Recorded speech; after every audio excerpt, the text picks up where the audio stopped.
Proklamasi. Kami, bangsa Indonesia, dengan ini menyatakan kemerdekaan Indonesia. Hal-hal yang mengenai pemindahan kekuasaan dan lain-lain diselenggarakan dengan cara saksama dan dalam tempo yang sesingkat-singkatnya. Jakarta, 17 Agustus 1945, atas nama bangsa Indonesia, Soekarno-Hatta.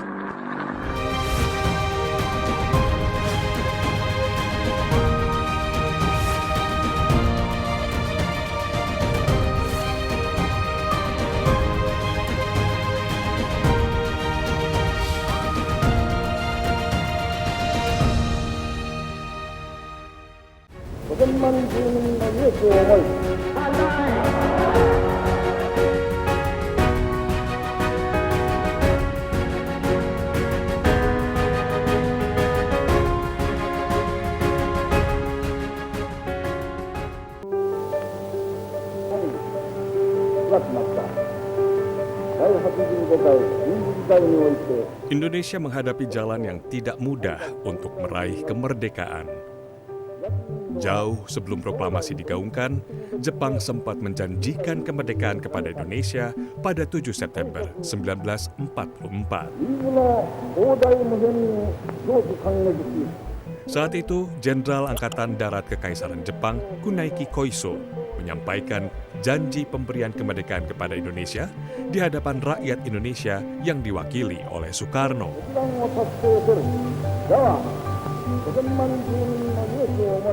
Soekarno menyampaikan pidato kesiapan Indonesia menerima kemerdekaan di hadapan perwakilan Kekaisaran Jepang dengan gegap gempita. Paduka yang mulia saya posisikan. Dengan hati yang terharu, kami menerima pengumuman bahwa Kerajaan Dainippon memperkenankan kemerdekaan segenap bangsa Indonesia di kemudian hari. Hati dan jiwa kami meluaplah dengan rasa terima kasih yang sekhidmat-khidmatnya kepada Yang Maha Mulia Tenno Heka yang bermurah hati memperkenankan terkabulnya cita-cita kami yang telah berpuluh-puluh tahun itu.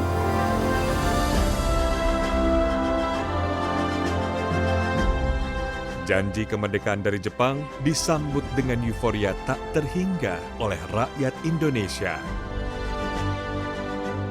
Kabar bahwa Indonesia akan merdeka dengan cepat menyebar ke seluruh penjuru negeri.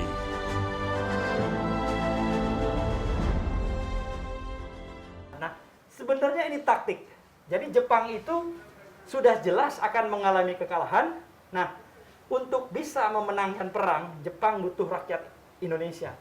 Maka Jepang berusaha mengambil hati rakyat Indonesia dengan mengabarkan bahwa pemerintah Jepang, pemerintah Dainippon akan memberikan kemerdekaan kepada rakyat Hindia Timur atau Indonesia saat ini. Nah, dari situlah kita semua berbangga karena Jepang akan memberikan kemerdekaan. Bahkan janji itu disampaikan langsung kepada Soekarno dan Soekarno menerima janji itu, dan Soekarno dengan gegap gempita menyambut dalam pidatonya yang berapi-api, dan itu disambut oleh perwakilan-perwakilan daripada tokoh-tokoh kita hari itu yang hadir di Jakarta.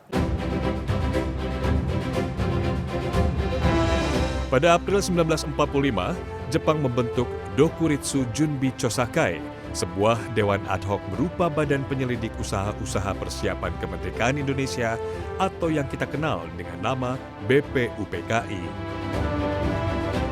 Hal mendetail terkait syarat kenegaraan dilanjutkan pada masa kerja Panitia Persiapan Kemerdekaan Indonesia atau PPKI, termasuk menetapkan Soekarno dan Muhammad Hatta sebagai Presiden dan Wakil Presiden Indonesia ketika merdeka nantinya. Beberapa hari menjelang proklamasi kemerdekaan bukan berarti tanpa dinamika pada bangsa Indonesia. Terdapat perbedaan pendapat antara golongan tua dan golongan muda untuk menentukan kapan waktu yang tepat memproklamasikan kemerdekaan. Museum Juang 45 ini dulunya adalah hotel milik warga Belanda bernama Elsis Homper. Setelah Indonesia dikuasai Jepang, tempat ini diserahkan kepada Indonesia yang kemudian dijadikan tempat perkumpulan pemuda Menteng 31, mengadakan rapat-rapat dan pertemuan tokoh golongan muda saat itu. Di tempat inilah tercetusnya ide untuk mengamankan Soekarno-Hatta ke Rengas Dengklok oleh golongan muda. Menurut golongan muda, kekalahan Jepang pada Perang Dunia Kedua merupakan peluang bagi Indonesia untuk segera memerdekakan diri. Melarikan Soekarno dan Hatta merupakan kondisi yang dinilai paling memungkinkan untuk mendesak agar kemerdekaan segera diproklamasikan pada saat itu. Setelah dikuasai oleh pemerintah Jepang, dan ini diberikan kepercayaan kepada pemerintah Jepang untuk generasi muda yang dipimpin oleh H.M. Hanafi, Pak Soekarni, untuk merintis bagaimana Indonesia ke depannya. Maka dibentuklah jadi suatu pergerakan, di mana para pemuda itu ingin Indonesia merdeka. Namun pada saat itu, pemerintah Jepang mencium bau-bau tersebut, akan terjadinya pergerakan, maka dibubarkanlah. Dibubarkan, namun semangat pemuda-pemuda saat itu tetap ingin bagaimana ini Indonesia berdiri. Maka dari awal Gedung Juang inilah, maka tercetuslah suatu teks proklamasi di mana akhirnya Bung Karno dan Bung Hatta diasingkan di Rengas Dengklok.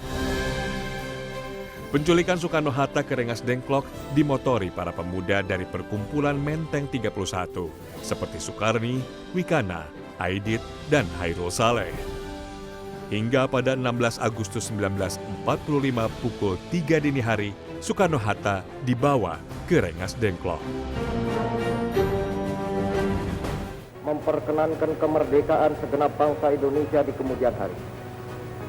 Hati dan jiwa kami meluaplah dengan rasa terima kasih yang sehikmat-hikmatnya kepada Yang Maha Mulia Temno Heka.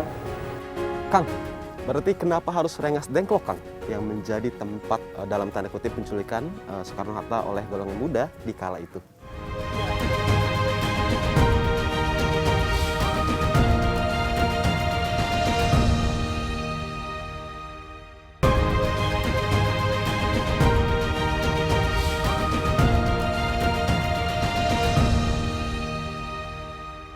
Memperkenankan kemerdekaan segenap bangsa Indonesia di kemudian hari. Hati dan jiwa kami meluaplah dengan rasa terima kasih yang sehikmat-hikmatnya kepada Yang Maha Mulia Temno Heka. Soekarno, Muhammad Hatta, istri dan anak Soekarno yakni Fatmawati dan Guntur Kecil dibawa ke rumah salah seorang petani di Rengas Dengklok yang bernama Jiao Kisyong. Lokasi ini berjarak sekitar 70 km dari pusat kota Jakarta. Sebagian besar propertinya masih asli, dan hingga kini rumah ini masih dirawat oleh anak dan cucu Jiao Kisyong.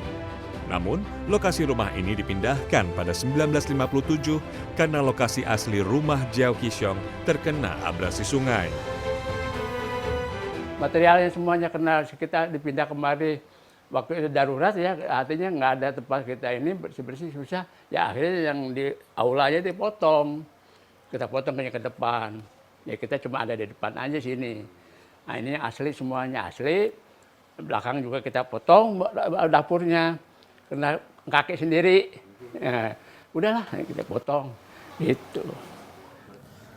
Kang, berarti kenapa harus Rengas Dengklok, Kang, yang menjadi tempat dalam tanda kutip penculikan Soekarno-Hatta oleh golongan muda di kala itu? Ya, operasi penculikan atau pengamanan ya daripada Bung Karno dan Bung Hatta itu dipimpin oleh Sudanco Singgih. Ya. Sudanco Singgih itu adalah komandan peta, jadi komandan kompi dari tentara peta. Nah, tentu dia menguasai jaringan berbagai markas yang ada di berbagai markas peta yang ada di berbagai daerah. Nah, salah satunya markas peta yang ada di Purwakarta yang lokasinya di Rengas Dengklok. Gitu. Nah, yang pertama itu, yang kedua lokasi daripada rumah Jiao Kisyong itu merupakan lokasi yang sangat strategis di mana lokasinya di pinggir kali jauh dari keramaian, terdapat berbagai pepohonan yang rindang, dan itu memungkinkan operasi ini berjalan lancar. Nah, yang ketiga adalah karena lokasi daripada rumah Jiao Kisong ini dekat dengan markas Peta Purwakarta itu, tentu pengamanan dari operasi ini akan dijamin oleh Singgih dan kawan-kawan gitu, yang dibantu oleh pasukan peta yang ada di markas Peta Purwakarta yang ada di Rengas Dengklok ini. Di rumah inilah Soekarno-Hatta bermukim selama 1 hari sebelum akhirnya dijemput oleh Ahmad Subarjo untuk dibawa kembali ke Jakarta. Tapi Soekarno-Hatta ngapain aja di sini nih, Kang? Ya, secara teknis memang yang terjadi menurut Muhammad Hatta bahwa mereka diculik ke sini, diamankan di sini, mereka tidak melakukan apa-apa seharian. Jadi yang dilakukan hanya tidur seperti yang ada di kamar, ya. Di situ kamarnya Soekarno, di sini kamarnya Bung Hatta. Jadi 2 kamar yang ditempati oleh 2 tokoh bangsa. Nyaris tidak melakukan apapun sebelum pada jam 15.30 Ahmad Subarjo tiba ke sini untuk mengambil alih untuk membawa kembali Soekarno dan Bung Hatta ke Jakarta. Tentu ada perlawanan. Tapi mungkin yang kita tahu selama ini ada gejolak, ada dinamika antara golongan tua dan golongan muda, Kang. Sebenarnya segesit atau setajam apa sih dinamika ataupun gejolak antara golongan tua dan golongan muda pada saat itu? Iya, sebenarnya memang begitulah sejarah kita ya. Sepanjang sejarah pemuda selalu menjadi motor perubahan. Ya, meskipun memang yang menarik di era proklamasi ini, menurut saya pemuda terlalu gegabah, terlalu kebablasan ya gitu. Kenapa? Karena Bung Hatta menyampaikan dalam bukunya Sekitar Proklamasi ya, yang terbit tahun 70-an gitu ya. Beliau menyampaikan bahwa upaya generasi muda dalam kemudian menarasikan sejarah itu sudah kelewatan gitu ya. Maka ada akronim jas merah. Kalau Bung Hatta itu ada akronim jaket merah. Ya, jaket merah itu jangan keterlaluan memanipulasi sejarah gitu. Kenapa? Karena di sini jelas bahwa anak muda itu seolah-olah ingin menjadi pahlawan kesiangan gitu. Mereka hadir bahwa kemudian yang muda bergerak dan merasa mereka paling benar gitu ya, dengan melakukan upaya penculikan. Pengamanan Bung Karno kedua tokoh ini justru berkat penculikan dan pengamanan kedua tokoh inilah yang terjadi nantinya proklamasi itu jadi telat 1 hari. Itu kenapa? Karena tanggal 16 ini kan harusnya jadwal sidangnya PPKI untuk membicarakan tentang proklamasi itu sendiri. Oleh sebab itu Bung Hatta di tanggal 15 Agustus sudah menyampaikan, Bung Karno, kayaknya kita tanggal 16 harus rapat. Jadi sebenarnya dari tanggal 15 itu sudah dijadwalkan, dan para anggota PPKI dari Singapura sudah berdatangan di tanggal 14 dan mereka menginap di Hotel Des Indes. Nah, tanggal 16 pagi harusnya itu terjadi rapat, yang terjadi malah penculikan. Nah,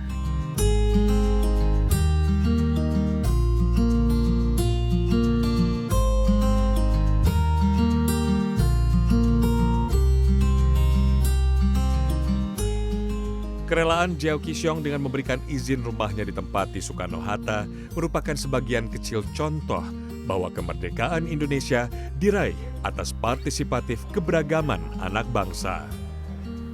Ya kan kita kan dulu kan kita pernah ikut berjuang lah, meskipun kita sekuil ya.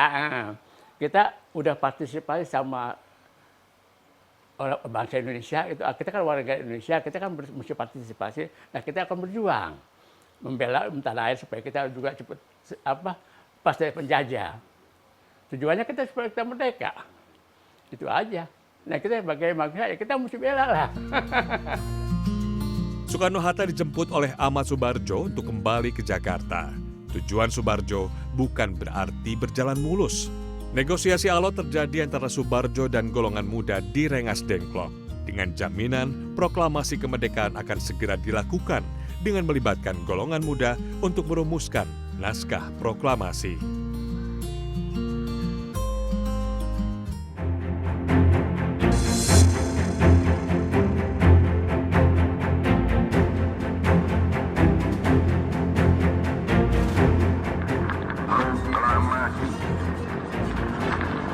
Kami, bangsa Indonesia, dengan ini menyatakan kemerdekaan Indonesia.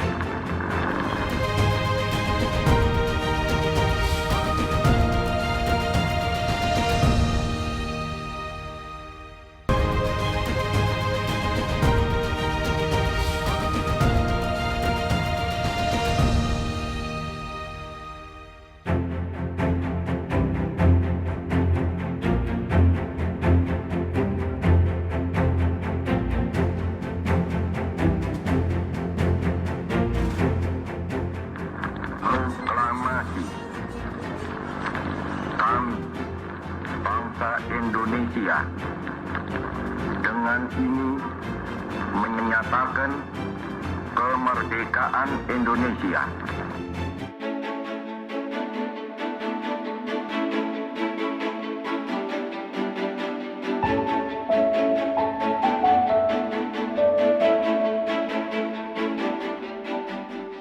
Setibanya di Jakarta, Soekarno-Hatta singgah ke rumah Soekarno, kemudian ke rumah Hatta, lalu mencari tempat untuk merumuskan proklamasi.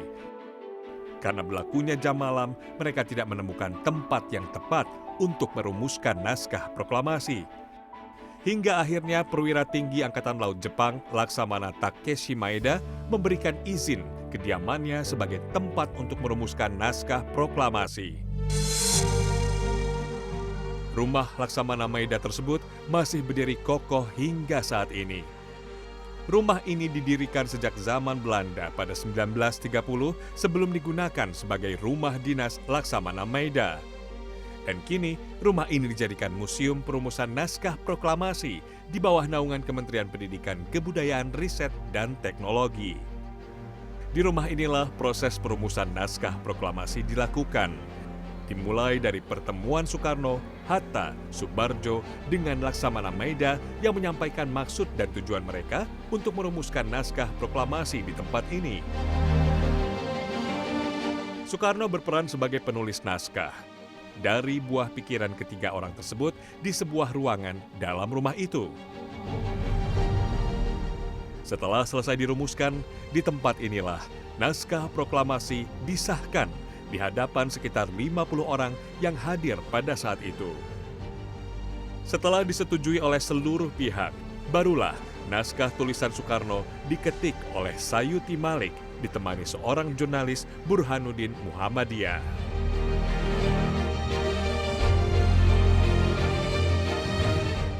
Di ruang pengetikan inilah terjadi suatu juga peristiwa yang sangat yang tentunya sampai sekarang menjadikan naskah ini masih ada, karena naskah asli yang pada waktu itu istilahnya diketik oleh Sayuti Malik. Nah, yang naskah asli ini dibuang, istilahnya diremas, dibuang ke bawah dan sebagainya. Nah, oleh Burhanuddin Muhammadiyah ini naskah itu dianggap suatu yang penting lah, bahwa mungkin beliau sebagai seorang jurnalis berpikiran ini juga naskah asli. Nah, oleh Burhanuddin Muhammadiyah itu diambil dan naskah itu disimpan selama lebih kurang tahun 1998, itu baru diserahkan pada presiden pada waktu itu, Presiden Soeharto. Jadi sekitar 30 tahunan lah.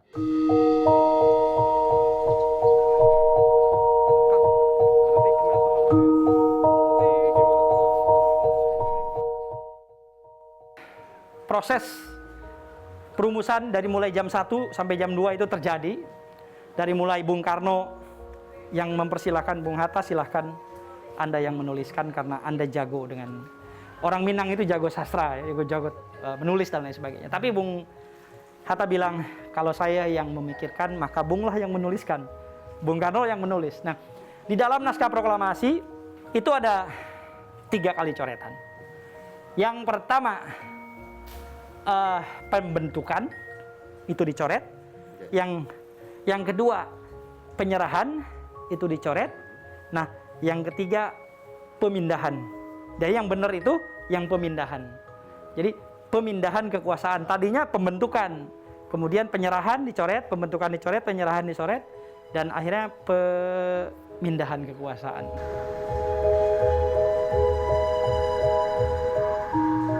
Setelah diketik, naskah proklamasi dibubuhi tanda tangan Soekarno-Hatta di atas sebuah piano.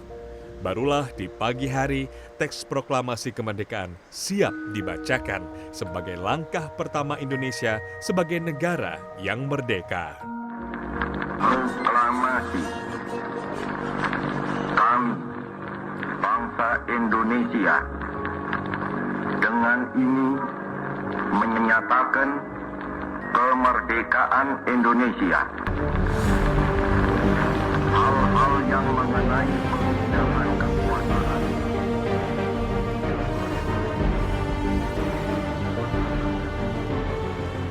Berarti Soekarno memproklamasikan kemerdekaan Indonesia itu di tempat kita berdiri saat ini, Kang? Ya, jadi lokasi yang sekarang menjadi Tugu Proklamasi atau Monumen Proklamasi sebenarnya membingungkan masyarakat ya. Kenapa? Karena di lokasi yang sekarang kita berdiri ini ada kurang lebih 4 ya monumen. Jadi monumen pertama adalah Tugu Peringatan Hari Kemerdekaan 1 tahun yang seperti Tugu Jarum yang kecil itu. Nah, kemudian ada monumen kedua ya, yang itu Tugu Petir ini. Ya, ini juga sempat disalahgunakan oleh pihak setempat karena ketidakpahaman, ini dijadikan tiang bendera. Jadi kita sempat protes dan sekarang sudah dipindahkan. Bikin tiang bendera di belakang, di sampingnya. Nah, Tugu Petir inilah tempat berdirinya Bung Karno saat membacakan teks proklamasi. Jadi tempat berdirinya titik yang sangat penting di mana Bung Karno berdiri. Nah, seharusnya itu di beranda rumahnya beliau, tapi rumah itu sayang kemudian dirobohkan tahun 60. Ya, seiring dengan itu dibangun juga tugu ini. Ya, di tahun 61. Jadi termasuk gedung Pola yang di belakang. Gedung Pola itu adalah gedung pengganti daripada rumah Bung Karno yang dihancurkan itu. Nah, tidak ada yang tahu apa alasan persis Bung Karno menghancurkan rumahnya sendiri. Padahal rumah tersebut merupakan bukti otentik ya dari peristiwa sejarah besar bangsa kita, yaitu proklamasi kemerdekaan. Jadi setelah ratusan tahun kita bangsa ini dari berbagai bangsa mengalami penjajahan, kemudian diproklamasikan di tempat ini, di lokasi ini. Nah, ini sangat disayangkan. Jadi apa yang disampaikan Bung Karno dengan slogan Jas Merah, jangan sekali-kali meninggalkan sejarah, sebenarnya kelihatannya seperti omong kosong ya. Karena Bung Karno justru menghancurkan rumahnya sendiri atas perintah dia sendiri. Atas perintah dia sendiri. Nah, yang menarik lagi adalah monumen di belakang kita ya. Ini adalah monumen proklamasi juga, adalah monumen yang seperti apa? Tegak-tegak lurus di belakangnya. Betul. Nah, itu tahun 71 dibangun oleh masa kepemimpinan masa Pak Ali Sadikin ya, oleh Soeharto pada zaman Orde Baru. Kemudian yang depannya ini monumen Dua Pahlawan ini itu tahun 80. Jadi berbeda tahun. Ini tahun 80. Ya. Kemudian pas tahun 80 itu ditambahkan naskah proklamasi di depan.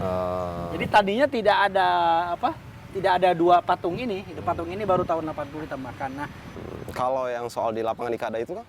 Ya, memang ada isu yang diterima oleh anak muda, terutama anak muda yang tidak join. Jadi isu itu beredar di kalangan mereka bahwa proklamasi akan disampaikan di lapangan Ikada, di mana lapangan Ikada itu merupakan lapangan yang sangat ramai, terbuka, dan siapapun bisa hadir dan selalu menjadi target ya daripada pergerakan massa gitu. Jadi memang itu sangat ideal gitu.